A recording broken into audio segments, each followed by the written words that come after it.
Smart cameras send images to your phone via Wi-Fi. First, determine the number of cameras needed. Count for doors, high-traffic rooms, and even basement or off-street windows.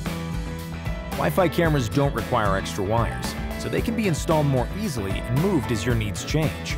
Plug the camera into a power outlet and place the stand on a level surface facing the entry point.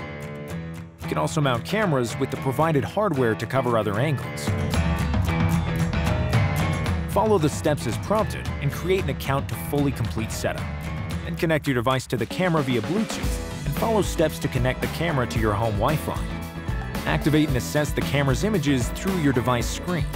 Make sure the images are clear and adjust the angle to avoid glare or reflections. Within the app, you can turn cameras on and off, push to talk, and monitor the motion detectors. Once you've installed the Wi-Fi-enabled garage door opener and connected it to your home Wi-Fi network, you can control access and other functions from your smart device. Use the app, test opening and closing the door. Then press your wall-mounted button or remote control to open and close. You'll know it's working when you receive an alert. Within the app, you can see and monitor a log of when your door is in use, create a virtual key for a one- or multi-time use, and set smart rules like closing your door at a specific time each day.